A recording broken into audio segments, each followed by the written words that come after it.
C'est ici, au Château du Lac, à Genneval, en banlieue bruxelloise, en Belgique, que l'opposition congolaise et la société civile s'est rassemblée aujourd'hui, en ce mercredi 8 juin 2016.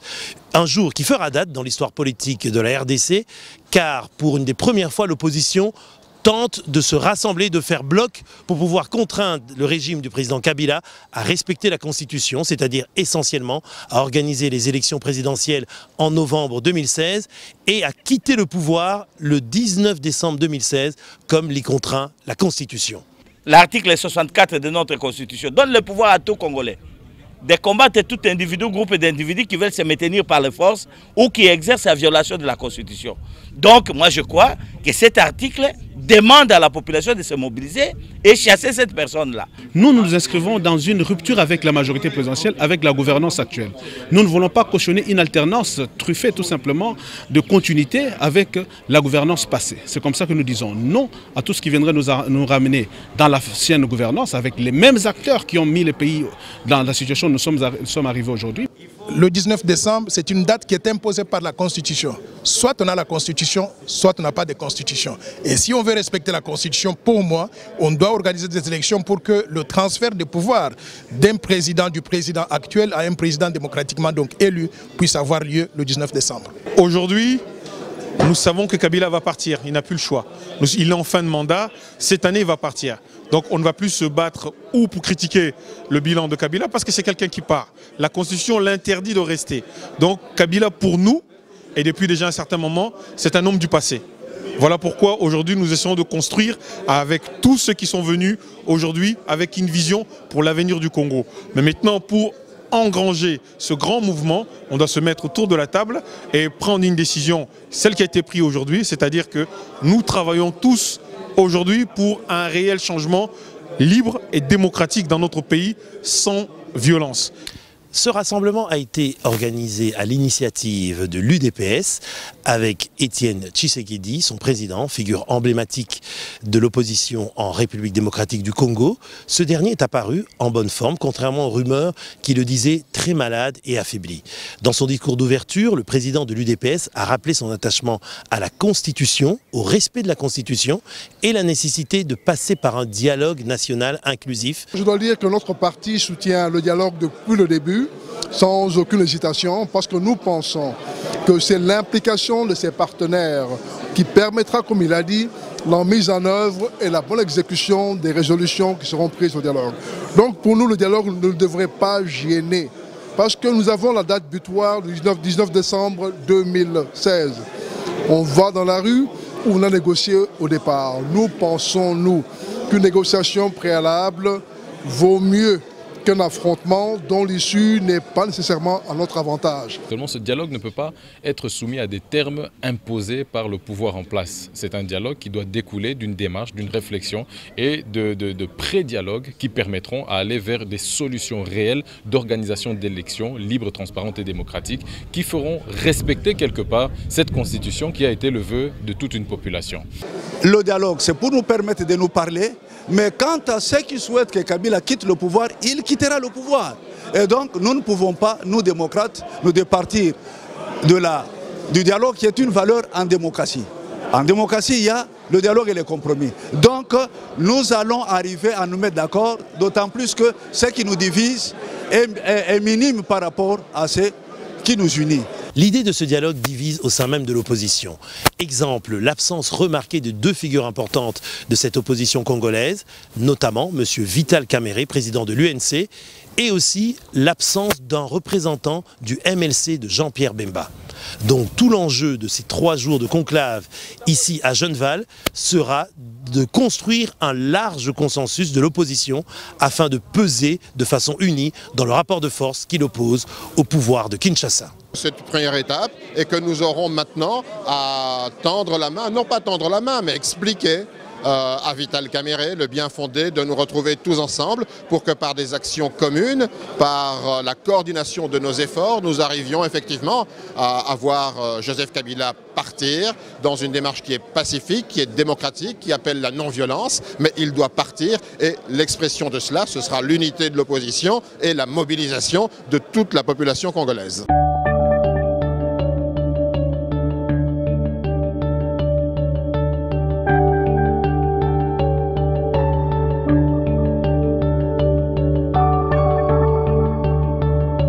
venir parler de l'union de l'opposition du Congo démocratique. Et je crois que c'est ce qui fait que notre présidence de l'opposition, que nous représentons ici la dynamique de l'opposition, a constitué sa délégation, dont j'ai fait partie de cette délégation. Et qu'est-ce que vous attendez de ces assises-là? Parce que Tshisekedi, il a déjà parlé. L'opposition, vous avez déjà fait de bruit. Normalement, on devait déjà avoir un calendrier clair au Congo, mais jusque-là, il n'y a rien. C'est comme si vous vous battez avec un individu qui lui a tout et vous n'avez rien. Qu'est-ce qu'on attend de ce conclave? L'individu n'a pas tout parce qu'il n'a pas le peuple. Je crois qu'il y a quelque chose de fondamental. M. Kabila n'a pas le peuple. Nous avons le peuple avec nous. Et ce qui est plus important, on ne gouverne pas les forêts, on gouverne les êtres humains. Et c'est ce que Kabila manque aujourd'hui.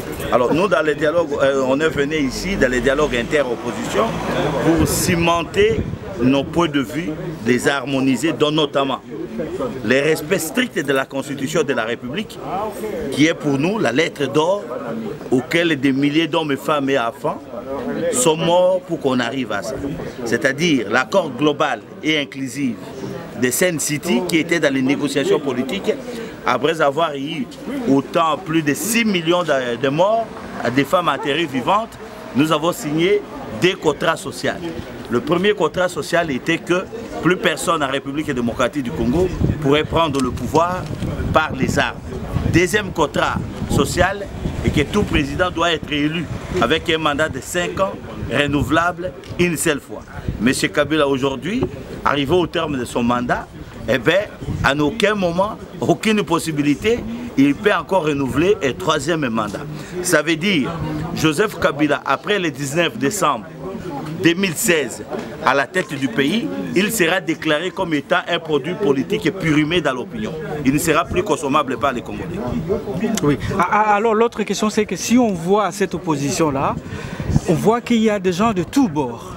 Alors, le peuple congolais a du mal à comprendre. Parmi vous, il y a des gens qui, seulement hier, étaient avec Kabila et aujourd'hui se déclarent de l'opposition. Comment vous vous sentez au sein de cette opposition, vous, particulièrement? Vous savez, dans la vie d'un homme politique, il y a 3 amis. Il y a l'idéaliste, il y a l'opportuniste, il y a les traîtres. Les 3, ils étaient aussi dans l'entourage de Jésus, qui lui était fils de Dieu. Nous, en tant que fils de l'homme, nous devons prouver notre capacité de gérer les 3 catégories. Alors, la dernière question, peut-être pour cette interview, peut-être qu'on vous aura encore plus tard. Si fin décembre, Kabila ne quitte pas le pouvoir, quel est votre point de vue? Mais je crois qu'il n'y a pas un problème d'ici, parce que Kabila a pris un engagement dans la Constitution. Il a juré devant Dieu et devant le peuple congolais de respecter, de faire respecter la Constitution. C'est un engagement. Moi, je crois que si le 6 décembre et que Kabila ne quitte pas le pouvoir, il aurait violé. Et là, il y a des dispositions constitutionnelles qui nous donnent les mécanismes, comment nous devons faire. L'article 64 de notre Constitution donne le pouvoir à tout Congolais de combattre tout individu, groupe d'individus qui veulent se maintenir par la force ou qui exercent la violation de la Constitution. Donc, moi je crois que cet article demande à la population de se mobiliser et chasser cette personne-là pour faire revenir la démocratie. Il est vrai que M. Kabila, il faut dire autant d'années qu'il est au pouvoir, il a assassiné tous les droits, le droit à la vie, le droit à l'expression, le droit à la télé, le droit d'information, le droit. Il a assassiné tous les droits. Donc le Congo est devenu un état de nos droits. Alors il est pour nous un devoir de mobiliser l'ensemble des Congolais là où ils se trouvent, la communauté internationale comme partenaire auprès des Congolais pour comprendre que non, le phénomène Kabila devient une équation et à plusieurs conséquences à la République démocratique du Congo. Et nous devons, nous Congolais, démontrer au monde que nous sommes un peuple conscient, qui sait ce que nous voulons et nous devons mettre fin au régime de M. Kabila. Vous allez au dialogue avec lui? Vous savez, le dialogue n'est pas constitutionnel, mais le dialogue fait partie des vertus des hommes démocratiques. Mais le dialogue de M. Kabila, nous n'attendons pas aller dans ce dialogue-là. Un dialogue convoqué par M. Kabila à 2006, il n'y avait pas eu de dialogue pour aller aux élections. 2011, il n'y a pas eu de dialogue pour aller aux élections. Et maintenant, 2016, fin mandat de M. Kabila, on nous parle du dialogue. Moi, je dois vous le dire très sincèrement, que ça devient erroné. Et nous ne voudrions pas nous cautionner ici ce que nous combattons. Ça veut dire, aujourd'hui, venir négocier, aller déplacer des institutions fortes, nous négocions avec un homme fort. parce que lui seul constitue maintenant un obstacle. Et quand nous allons dans ces négociations, nous allons porter vraiment en tête dans notre processus démocratique. Mais Tshisekedi et l'IDP suivent? Bon, écoute, vous savez, l'IDP, c'est un parti. Moi, je vous donne mon point de vue. Et je crois que le dialogue aujourd'hui, dans la forme de Kabila, ça sera vraiment assassiner la nation. Mais le dialogue dans la forme auquel la communauté internationale l'a appelé, c'est aussi notre souhait. À ce que c'est un dialogue qui doit être vraiment un panel, dont notamment les États-Unis, l'Union africaine, l'Union européenne et les Nations unies. Bon, aujourd'hui, quand vous regardez le communiqué qui a été fait par l'Union africaine, ils ajoutent les gens qui doivent accompagner M. Kodjo. Mais ce n'est pas ça l'esprit. Moi, je crois que l'esprit du dialogue doit être l'esprit congolais. Mais ça ne doit pas être l'esprit de l'Union africaine. C'est là où il y a une divergence. Et je crois que nous allons prouver au monde, et c'est là le fondamental, que le Congolais est mûr pour prendre son destin en main, comme dans les années 60. Merci, monsieur. C'est moi. Merci. La question de savoir, qu'est-ce que vous faites là? Qu'est-ce que nous faisons là? Nous venons répondre à l'invitation qui nous a été adressée, comme à toutes les autres forces politiques et sociales acquises au changement, par le président Étienne Tshisekedi, de nous rassembler pour discuter de notre pays, mettre en œuvre un plan d'action commun pour faire respecter la Constitution et arriver à l'organisation des élections dans les délais que la Constitution prescrit. Donc nous avons voulu répondre positivement et c'est un moment extrêmement important dans l'histoire de notre pays. La réunion était prévue vers 8 h du matin et il est 5 h d'après-midi, il n'y a pas la réunion. Apparemment, vous n'êtes pas d'accord.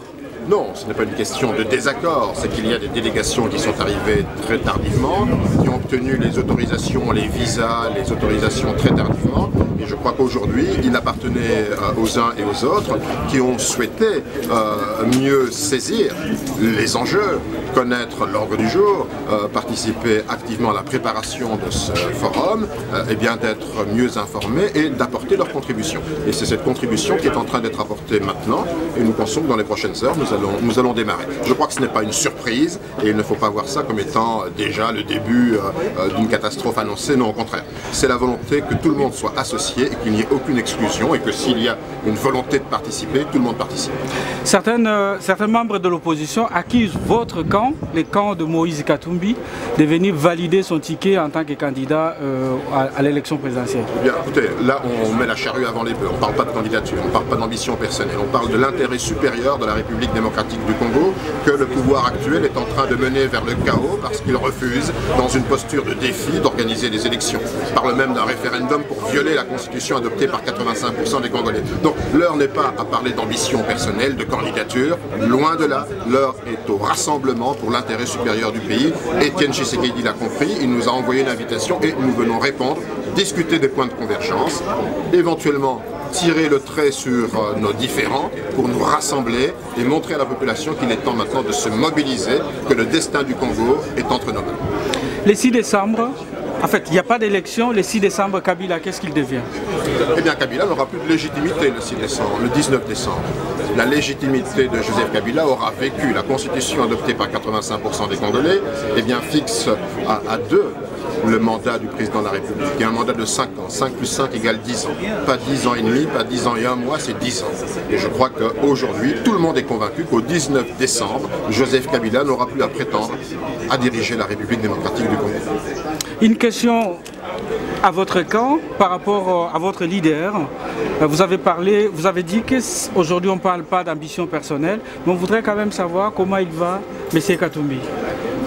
Eh bien, on espère qu'il se porte mieux. Il n'est pas ici pour l'instant. Effectivement, il est en convalescence, il est en traitement. Et donc, je crois que ce traitement devrait produire de bons effets. Nous l'espérons vivement, en tout cas, qu'il recouvre la plénitude de ses moyens pour son action politique. Et son procès au Congo, ce n'est pas un procès, mais la procédure judiciaire au Congo?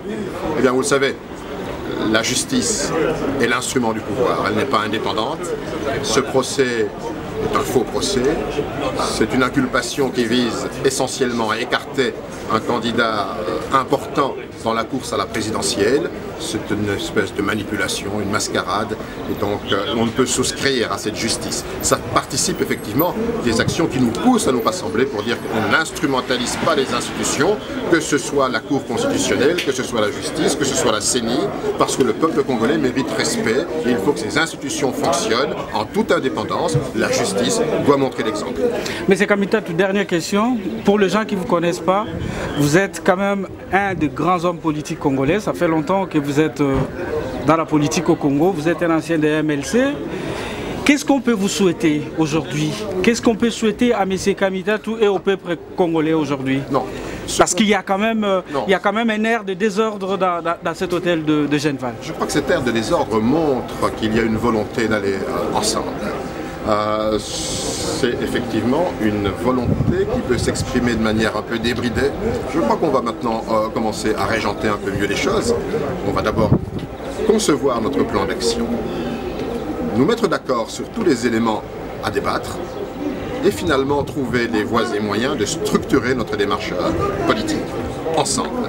Ce qu'on peut espérer pour le pays, c'est qu'il y ait un changement, qu'il y ait l'amélioration des conditions de vie. Et cette amélioration des conditions de vie passe par une autre gouvernance. La gouvernance de Joseph Kabila a échoué. J'y ai participé. J'ai ma part de responsabilité. Personne ne peut en disconvenir et pas moi. Mais dans ce qui concerne mes responsabilités, j'ai considéré à un moment donné qu'au-dessus de mon ambition politique personnelle, il y a le respect des lois, des textes, de la Constitution adoptée par 85% des Congolais. Quand j'ai eu la conviction, l'intime conviction que Joseph Kabila violait la Constitution et ne voulait pas les élections, j'ai démissionné, je suis parti. Je crois qu'à partir de là, vous savez ce que je veux. Je veux que mon pays soit un grand pays, respecté, que la jeunesse congolaise puisse croire dans ses dirigeants, qu'il y a un avenir pour tout le monde, que la croissance ne soit plus partagée par une petite clique qui prend l'argent au détriment du plus grand nombre, et bien que les forces politiques se rassemblent, mais surtout que nous puissions fédérer les Congolais, que nous puissions redonner un espoir à la jeunesse, que nous puissions effectivement améliorer et valoriser notre capital humain. Nous sommes une des nations les plus jeunes au monde. Mon plus grand espoir, c'est que mes enfants, mes petits-enfants soient fiers d'être Congolais. Merci, M. Kamita. Merci. Il était un peu plus de minuit 30 dans la nuit de jeudi à vendredi lorsqu'Étienne Tshisekedi a fait son entrée dans la salle plénière du château du Lac à Genval, en banlieue de Bruxelles en Belgique. Après 5 heures d'attente, la cérémonie de clôture du conclave de l'opposition congolaise s'est terminée en apothéose par la publication d'un texte dénommé « Acte d'engagement » qui prévoit d'unir les forces de l'opposition au sein d'une nouvelle instance baptisée « Rassemblement ». Cette nouvelle structure politique regroupe l'ensemble des forces de l'opposition acquises au changement et des représentants de la société civile. Elle a pour objectif essentiel d'exiger le respect de la Constitution congolaise et l'organisation du scrutin présidentiel en novembre 2016 et de demander le départ du président Joseph Kabila au terme de son second mandat. Prenons acte de la fin du deuxième et dernier mandat de M. Joseph Kabila Kabange le 19 décembre 2016 à minuit. Et nous saluons son départ du pouvoir le 20 décembre 2016. Il s'agit là d'un véritable tournant dans la vie politique de la RDC, car c'est à présent uni que l'opposition veut agir face au pouvoir de Kinshasa.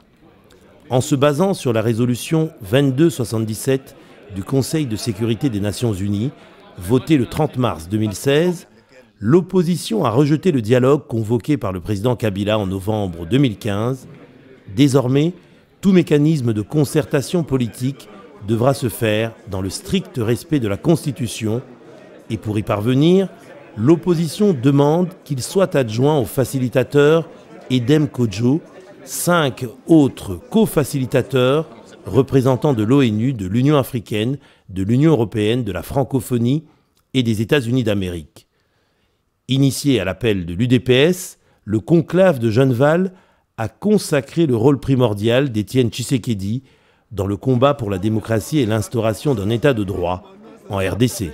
Les participants de la conférence de Genval ont décidé d'avoir le président Étienne Tshisekedi Wamulumba comme président du Conseil de sages du mécanisme de suivi des conclusions des présentes assises, dites conférence de Genval, conseil où il sera assisté, comme vous venez de le voir, deux autres sages désignés par chacune de nos plateformes. Sachez que, quelles que soient les circonstances dans lesquelles le pays va vivre, nous sommes tout près de la victoire. Pendant ce temps, à Kinshasa, la majorité présidentielle a réagi fermement à ce conclave par la voie d'un communiqué. La famille politique du président Kabila rejette toutes les résolutions du conclave de Genneval et elle dénonce une tentative de coup d'État institutionnel. Elle réitère aussi son attachement à la tenue d'un dialogue politique dans les plus brefs délais. Il apparaît donc évident que pour l'instant, on assiste plus à un dialogue de sourds en RDC.